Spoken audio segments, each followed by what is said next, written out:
وسارعو اور جلدی کرو، دوڑو، کس چیز کی طرف؟ الی مغفرۃ من ربکم، اپنے رب کی مغفرت کی طرف، وجنۃ اور جنت کی طرف. یعنی دنیا کے مال اور دنیا کی چیزوں کی محبتوں میں دوڑ دوڑ کر اب بس کرو، اب اللہ کی طرف دوڑو. ان گناہوں کی معافی چاہو جو پچھلی زندگی میں ہو گئے، چاہے وہ بھول چوک کے تھے یا جیسے بھی، جو ہو گیا سو ہو گیا. خواہ وہ سود کا لین دین تھا یا کسی اور گناہ میں پڑے ہوئے تھے، اس کو چھوڑ کر اللہ رسول کی بات مانو اور اب اس نیکی کے رستے میں دوڑ لگاؤ. الی مغفرۃ من ربکم وجنۃ، اور جنت کی طرف دوڑو. کیونکہ انسان کسی چیز کو کب چھوڑ سکتا ہے؟ جب اس سے بہتر چیز اس کو ملنے کا یقین ہوتا ہے. تو کہا سود چھوڑ دو اور اس کے بدلے کسی اور چیز کے حصول کے لیے دوڑ دھوپ کرو. اس جنت کے لیے بھاگو، ارضھا السماوات والارض، جس کی چوڑائی آسمان و زمین کے برابر ہے. اعدت للمتقین، جو تقوی والوں کے لیے تیار کی گئی ہے. سورۃ الحدید آیت 21 میں آتا ہے سابقوا الی مغفرۃ من ربکم، وہاں سبقت کا لفظ آتا ہے. یہاں سارعوا ہے، وہاں سابقوا ہے. وجنۃ عرضھا کعرض السماء والارض، یہاں سماوات والارض آتا ہے، وہاں سماء والارض آتا ہے. جیسے کہ سورۃ البقرہ 148 میں آپ پڑھ چکے ہیں فاستبقوا الخیرات، نیکیوں میں سبقت کرو، آگے بڑھو. کل بھی آپ نے پڑھا کیا؟ یسارعون فی الخیرات، نیکیوں میں جلدی کرو، دیر نہ لگاؤ، کیونکہ انسان کو کچھ خبر نہیں کل کیا ہو جائے. تھوڑی دیر کے لیے سوچیں، آپ کو پتا ہے کل کیا ہونے والا ہے؟ کوئی بتائے کل کیا ہوگا؟ نہیں پتا نا، واقعی نہیں پتا نا. ہم اس معاملے میں بالکل بے بس ہیں. ہمیں کچھ خبر نہیں کل کیا ہوگا، کل کا دن کیا خبر لانے والا ہے. ٹوٹل ڈارکنس ہے. اور اس سے بڑی بات ہے کہ کل ہوگا بھی یا نہیں.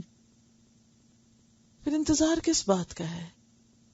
کس چیز پہ توقع ہے کہ اچھا پھر کر لیں گے، کچھ بعد میں کر لیں گے؟ نہیں، جو کرنے کا موقع ہے اسے کر گزرو، دیر نہ کرو. جب کل دیکھا نہیں تو کل تک ٹالتے کیوں ہو؟ جو کرنا ہے کر لو، جو کر سکتے ہو کر جاؤ.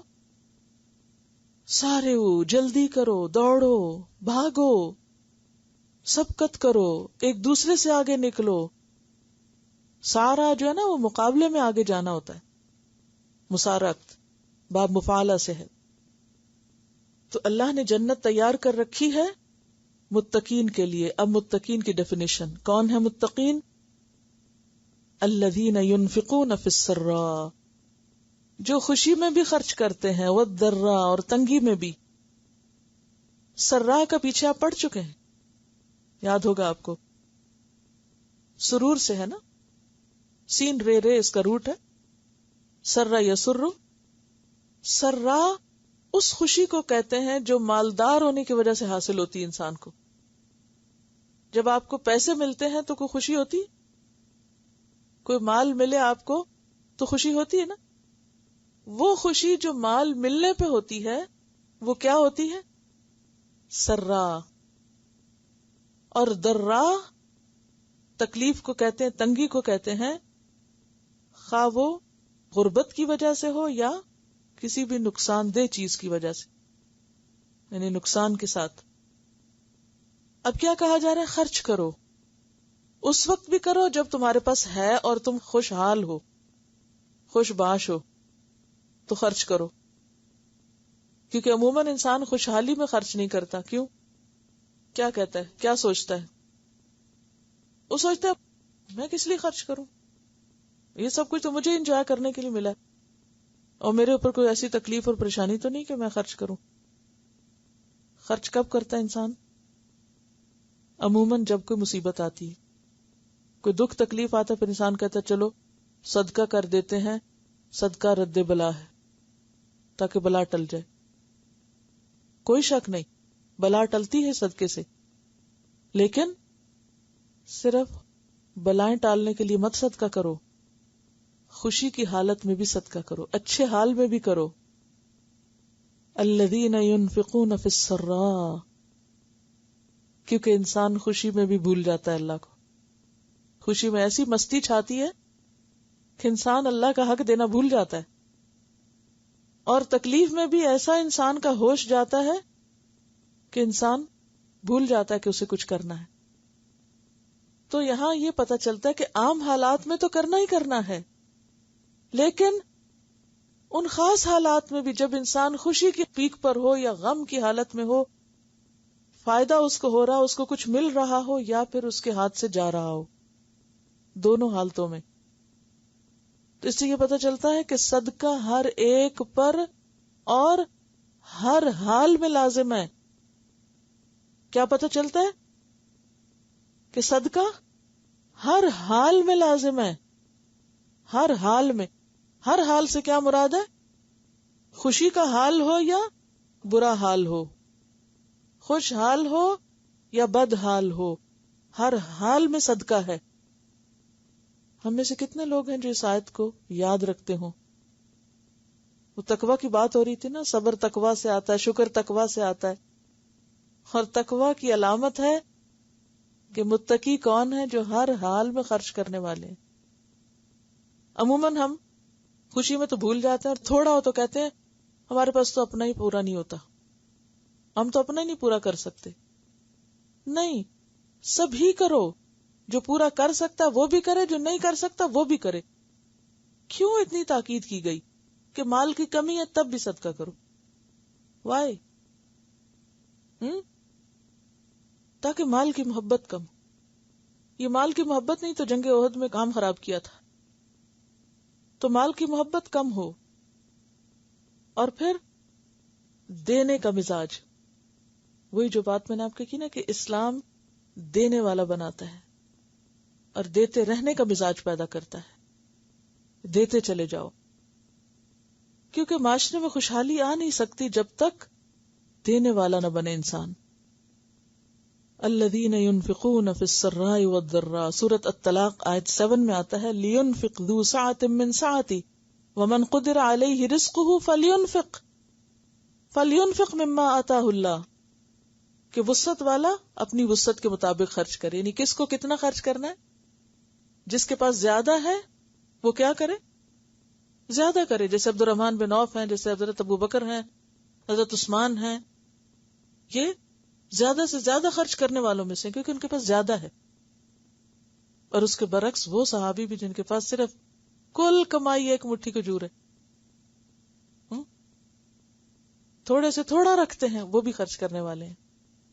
اور ویسے بھی صدقہ مال بڑھاتا ہے، دینے سے اضافہ ہوتا ہے، صدقہ کرنے سے مال کم نہیں ہوتا.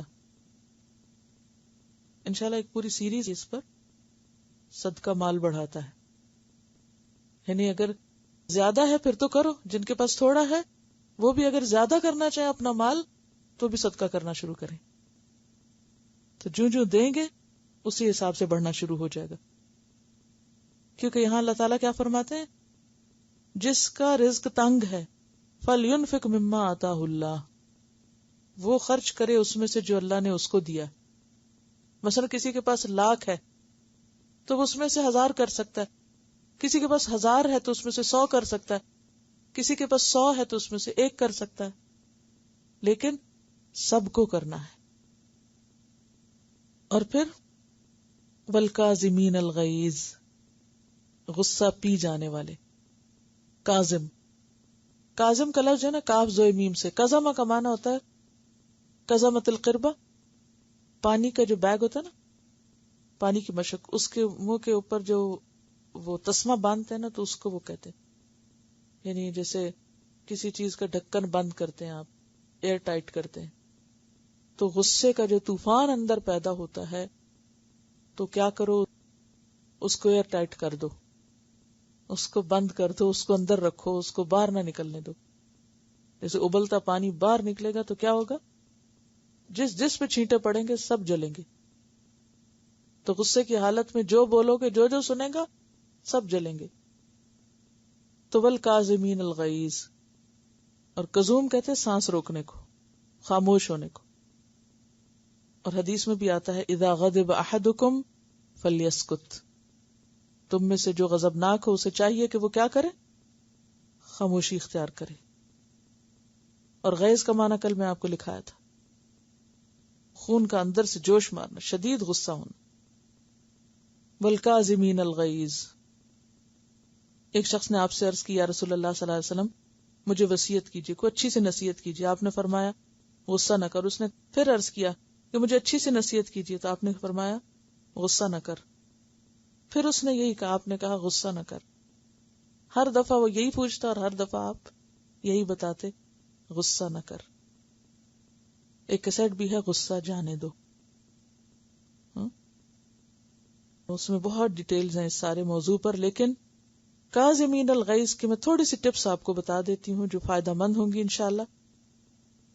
پہلی بات تو یہ کہ ایسے موقع پر انسان اللہ کا ذکر کرے، اعوذ باللہ من الشیطان الرجیم پڑھے، کیونکہ غصہ جو ہے وہ کس سے ہے؟ شیطان سے، اور شیطان آگ سے.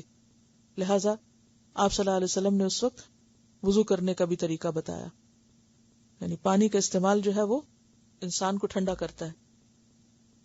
پھر اسی طرح خاموش ہونے کی بات حدیث میں آتی ہے کہ جب کسی کو غصہ آئے تو خاموش ہو جائے، انسان ذکر کرنے لگے. پھر اسی طرح آپ صلی اللہ علیہ وسلم کے بتائے ہوئے طریقوں میں سے پوزیشن بدلنا بھی ہے. کھڑے ہیں تو یا بیٹھ جائیں یا لیٹ جائیں یا باہر نکل جائیں، جگہ بدل دیں، پوزیشن بدل دیں، سچویشن کو اوائڈ کریں، یعنی جگہ چھوڑ دیں. پھر ان باتوں کو اور ان اسباب کو جاننے کی کوشش کریں جو غصے کا سبب بنتی. عموماً آپ نے دیکھا ہوگا جب کام کے لیے ٹائم کم ہوتا نا اور ٹارگٹ زیادہ ہوتا ہے تو پھر آپ کو غصہ آتا ہے، بچوں پہ بھی آتا ہے، سب پہ آتا ہے. تو کوشش کریں کہ کاموں کو فارغ وقت میں نپٹا لیں تاکہ ڈیڈ لائنز قریب نہ ہو اسائنمنٹس کی اور پھر سارے گھر والے متاثر نہ ہو. پھر اسی طرح انسان اپنے آپ کو پہچانے کہ کیا چیز اس کو ہیلپ کرتی ہے. کوئی فزیکل ایکٹیویٹی کرتی ہے تو کوئی کام شروع کر دیں. کوئی ذہنی کام اگر آپ کو ہیلپ کرتا ہے، کچھ پڑھنا، کچھ قرآن کا مطالعہ یا کچھ بھی تلاوت کرنا یا نماز پڑھنا. پھر اسی طرح یہ ہے کہ اس سے کچھ اینالائز کرنا ہے، یعنی یہ بیسیکلی یہ کیا کام تھا، اسے کچھ اینالائز کرنا، اسے بہتر راہ دیں. پھر یہ بھی ہے کہ انسان لانگ ٹرم میں یہ بھی دیکھے کہ اس کی کوئی ایٹنگ ہیبٹس تو ایسی نہیں یا اور لائف سٹائل میں تو کوئی ایسی چیز نہیں، کیونکہ بعض مخصوص چیزوں کا کھانا ہمارے جسم میں مخصوص قسم کے کیمیکلز کو بڑھا دیتا ہے، جس کی وجہ سے بعض اوقات انسان کا ٹیمپر جو ہے وہ اس کے لیے کنٹرولبل نہیں رہتا. بچوں میں بھی آپ نے دیکھا ہوگا کہ مخصوص غذائیں ان کو ہائپر بنا دیتی ہیں اور وہ اوور ایکٹیو ہو جاتے ہیں.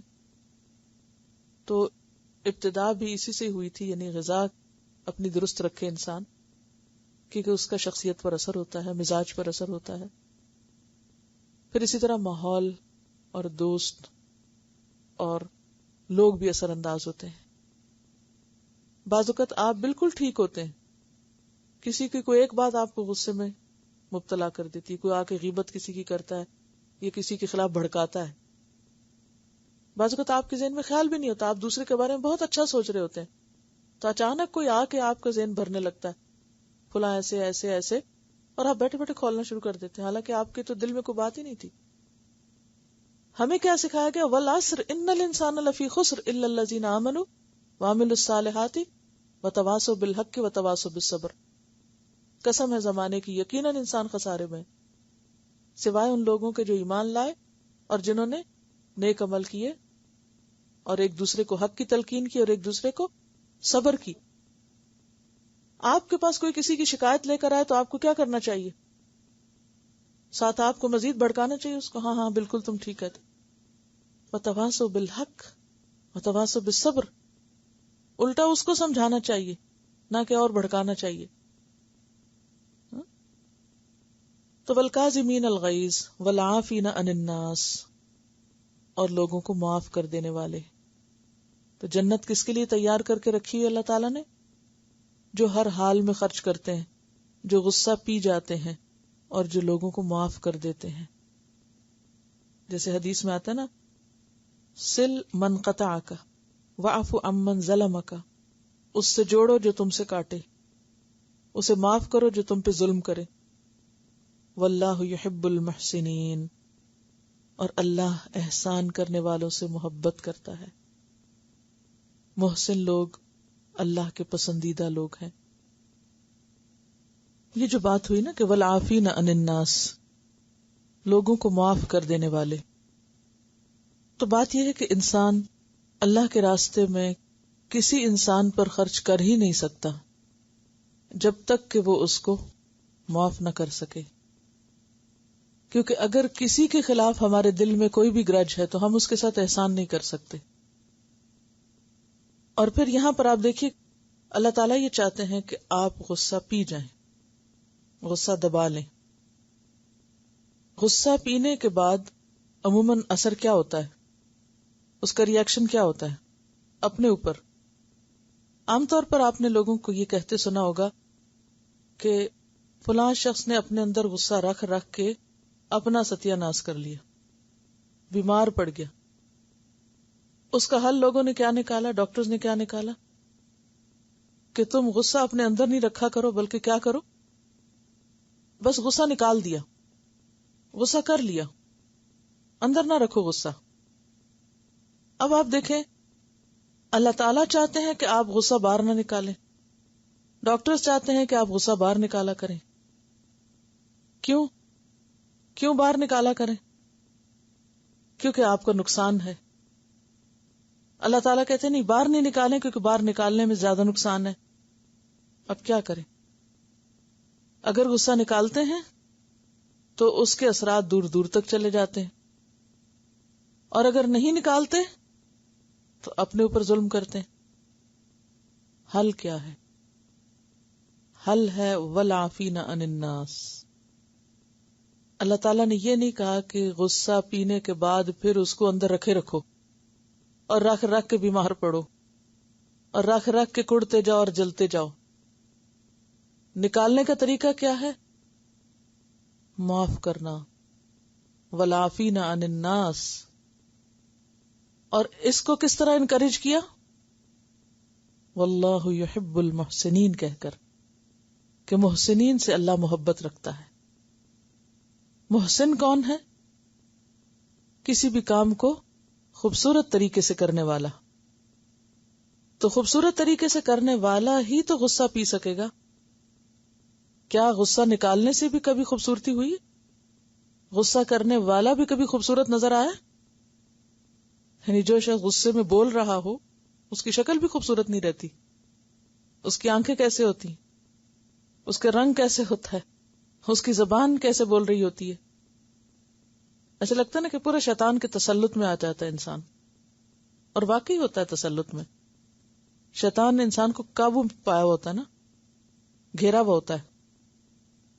تو اب آپ دیکھیے کہ محسن انسان بن ہی نہیں سکتا اگر وہ ہر چھوٹی بڑی بات پہ غصہ کر کے اپنی شکل بگاڑے اور اپنا اخلاق برباد کرے، کیونکہ شکل و صورت تو کیا، انسان اخلاقی اعتبار سے بھی گر جاتا ہے، بد اخلاق ہو جاتا ہے۔ تو کسی بھی صورت میں غصہ کرنا جو ہے، اور غصہ اس طرح نکالنا جو ہے، اور غصے کا اظہار کرنا، اور وہ بھی نیگیٹو انداز میں کرنا، کبھی بھی انسان کو اچھا نہیں رہنے دیتا۔ اور پھر اندر رکھنے سے انسان کئی بیماریوں کا شکار ہوتا ہے۔ انتقام کی آگ سلگتی رہتی ہے، انسان کو کھوکھلا کرتی رہتی ہے، چاٹتی رہتی ہے اندر سے۔ تو اس کے لیے پھر کیا ہے؟ معاف کرنا۔ گویا غصے کا اظہار معافی کی صورت میں ایک خوبصورت اظہار ہے، اور پھر اللہ محسنین سے محبت رکھتا ہے۔ اب آپ دیکھیے کہ انسان کے لیے وہ کیا قوت ہو کہ انسان معاف کر دے۔ معاف کیوں کرے؟ ٹھیک ہے اللہ محبت رکھتا ہے، لیکن اس کے علاوہ مجھے ملے گا کیا؟ حدیث میں آتا ہے نبی صلی اللہ علیہ وسلم نے فرمایا، قیامت کے روز اللہ تعالی کی طرف سے منادی ہوگی، یعنی آواز دی جائے گی کہ جس شخص کا اللہ پر کوئی حق ہے وہ کھڑا ہو جائے۔ اس وقت صرف وہ لوگ کھڑے ہوں گے جنہوں نے لوگوں کے قصور دنیا میں معاف کیے ہوں گے۔ گویا وہ اٹھ کے پھر اللہ سے جو چاہے مانگ لیں. اب اگر آپ کو کہیں ایسا موقع دیا جا رہا ہو کہ آپ اٹھ کر جو چاہے مانگے کسی سے، اور وہ بھی اس سے کہ جو سب کچھ دے سکتا ہو، اس کی قیمت بس صرف یہ ہے کہ دوسروں کے خلاف دل سے برے جذبات نکال دو، معاف کر دو. اور معاف کرنے کا لفظی معنی کیا ہوتا ہے؟ عین فی واو، مٹانا، مٹا دو، صاف کر دو. اور ایسا کرنا ممکن ہے. اگر ممکن نہ ہوتا تو اللہ تعالیٰ فرماتے ہی نہ. اور اس میں ہم نبی صلی اللہ علیہ وسلم کی زندگی میں اور صحابہ کی زندگی میں بہت سی مثالیں دیکھتے ہیں. ابھی جو ہم واقعہ پڑھ رہے تھے سیرت میں کہ حذیفہ کے والد جو تھے، ان کو ان کی آنکھوں کے سامنے اپنوں نے ہی مار ڈالا تھا غلطی سے، تو انہوں نے کیا کہا کہ میں تم کو معاف کرتا ہوں، یغفر اللہ لکم. اور پھر اس کے بعد جب آپ صلی اللہ علیہ وسلم نے ان کو دیت دینا چاہی، دیت کے پیسے دینا چاہے، تو اس پر انہوں نے کیا کہا؟ میں اس کو مسلمانوں پر صدقہ کرتا ہوں. تو اس سے کیا پتہ چلتا ہے کہ یہ پاسبل ہے، ایسا نہیں کہ ہو نہیں سکتا. ایک مشکل یہ کہ جب ہم کسی کام کو یہ کہنے لگتے ہیں نا یہ ہو نہیں سکتا، کسی چیز کو کہیں یہ سمجھ نہیں آتی، یعنی انسان کی جو سوچ ہوتی ہے، یہ انسان کی جو گفتگو ہوتی ہے، وہ چیزوں کو اس کے لیے ویسا ہی آسان یا مشکل بنا دیتی ہے. بعضوں کو چھوٹا چھوٹا کام کسی شخص کے لیے بہت مشکل ہوتا ہے کیونکہ اس کو مشکل سمجھتا ہے، اور جو مشکل سمجھتا نہیں اس کے لیے بڑے سے بڑا کام بھی اگرچہ وہ مشکل ہوتا ہے لیکن وہ اسے کر گزرتا ہے، کیونکہ اس کے اندر ایسا جوش، ولولہ، پیشن، ایسے احساس ہوتا ہے کہ وہ اسے کروا لیتا ہے. اصل میں ان ساری چیزوں کا تعلق انسان کی سوچ سے ہے. مشکل یہ ہے کہ ہم آرٹ آف تھنکنگ نہیں جانتے، ہماری سوچ ڈیولپ ہی نہیں ہوتی، ہمارا شعور بیدار ہی نہیں ہوتا، ہمیں سوچنا سکھایا ہی نہیں جاتا، ہم سوچنا سیکھتے ہی نہیں. سوچنا کیسے آتا ہے؟ چلیے بتائیے مجھے، سوچنا کیسے آتا ہے؟ اور میچورٹی کا تعلق بھی سوچ سے ہوتا ہے، عمر سے نہیں ہوتا. کیسے سوچنا آتا ہے؟ انسان کی سوچ کو کیا چیز ابھارتی ہے؟ سوچ کا عمل کہاں سے ہوتا ہے؟ اصل میں دو چیزیں اس میں فائدہ دیتی ہیں. ایک سیکھنا اور سکھانا، یعنی علم. علم کی جو ایکٹیویٹی ہے، جتنا زیادہ آپ پڑھتے جائیں گے، سیکھتے جائیں گے، آپ کا دماغ وسیع ہوتا جائے گا. جتنی زیادہ مطالعے کی وسعت ہوگی، آپ کی ذہن کی بھی وسعت اتنی بڑھتی جائے گی. دوسرے، علم والوں کی صحبت، علم والوں کے پاس بیٹھنا، کیونکہ جس انداز سے وہ سوچتے ہیں پھر آپ بھی ویسے سوچنے لگتے ہیں، ان کے اثرات آپ پر ہوتے ہیں. نبی صلی اللہ علیہ وسلم نے آ کر عربوں کی سوچ بس بدل دی تھی. آپ نے ان کے اندر کوئی خاص پوٹینشیل نہیں ڈالا تھا، وہ تو ان کی اپنی صلاحیتیں پہلے سے موجود تھی، وہ غلط رستوں پہ استعمال ہو رہی تھی. آپ نے سوچ بدلی تو وہ ساری کی ساری صحیح رستے پر استعمال ہونے لگی، اور ہر چیز میں آپ کی سوچ مثبت ہوتی تھی، جس سے صحابہ کرام کی سوچ بھی مثبت ہو گئی، اور اس مثبت سوچ سے انہوں نے پھر مثبت کام کیے. اور اسی طرح ہم دیکھتے ہیں کہ دنیا کے جتنے بھی اور ادیان ہیں، بڑے بڑے لوگ ہیں، عقل مند لوگ جن کے اندر وزڈم ہے، ان سب کے اندر اگر دیکھا جائے تو سوچنے کا انداز ہی ان کو بڑا بناتا ہے یا ان کو کامیاب زندگی کا گر دیتا ہے. تو کامیاب زندگی کا جو راز ہے وہ مثبت سوچ میں ہے، درست سوچ میں ہے. اگر آپ کی سوچ درست نہیں تو وہی چیز آپ کو غصہ دلا دے گی، اور اگر آپ کی سوچ درست ہے تو آپ اسی میں ایک مثبت پہلو نکال لیں گے. مثال کے طور پر آپ دیکھیے کہ مثلا یہ آپ کی کتاب ہے اور کوئی اس کے اوپر دو چار اپنی لا کے رکھ دیتا ہے، تو آپ کیا سوچیں گے؟ مثلا آپ کی کتاب کے اوپر کسی نے اپنی کتابیں لا کے رکھ دی، آپ کے بیگ کے اوپر کسی نے اپنا لا کے رکھ دیا، آپ کی چیزوں کے اوپر کسی نے اپنی لا کے تھوپ دی، کیا کریں گے اس وقت؟ ان کو کوئی اور جگہ نہیں ملی، ایسی غلطی نہیں ہم کسی کی مانتے. دو مذہب کے لوگ تھے، تو ایک مذہب کے شخص نے دوسرے کو اپنے گھر بلایا صرف یہ ٹیسٹ کرنے کے لیے کہ اس کا کیلیبر کتنا ہے، یا اس کا اخلاق کیا ہے، اس کے اندر پیشنس کتنا ہے، یا اس کی سوچ کیسی ہے. تو اس نے ایسے کیا کہ اس کی مذہبی کتاب کو نیچے رکھ دیا اور اپنی کتابوں کو اوپر رکھ دیا. تو اسے بلا کے کہتا اچھا یہ دیکھو کہ کیسا لگ رہا ہے، تمہاری کتاب کیسی لگ رہی ہے.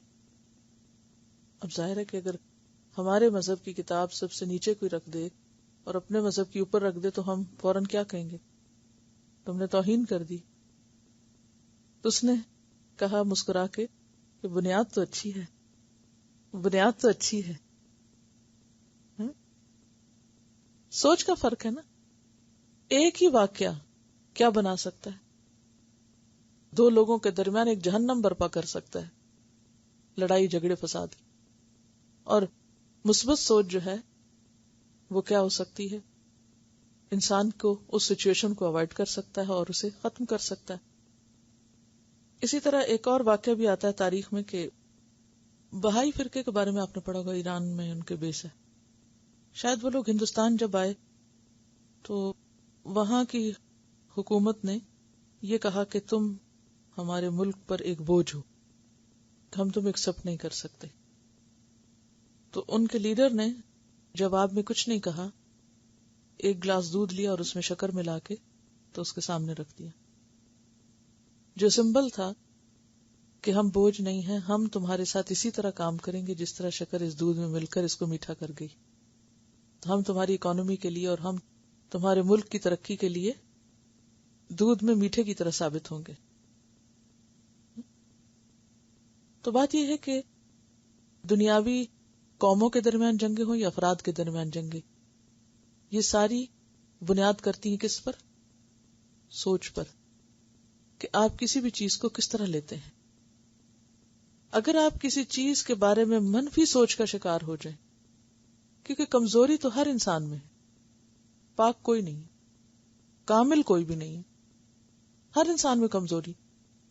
اگر آپ کسی کی کمزوری کو اس کے منفی پس منظر میں دیکھیں تو کیا ہوگا؟ آپ کے دل میں ہر وقت غصہ پیدا ہوگا، ہر وقت آپ کا دل اندر سے کھولتا رہے گا، جلتا رہے گا، اور آپ اپنی خوشیاں برباد کر لیں گے.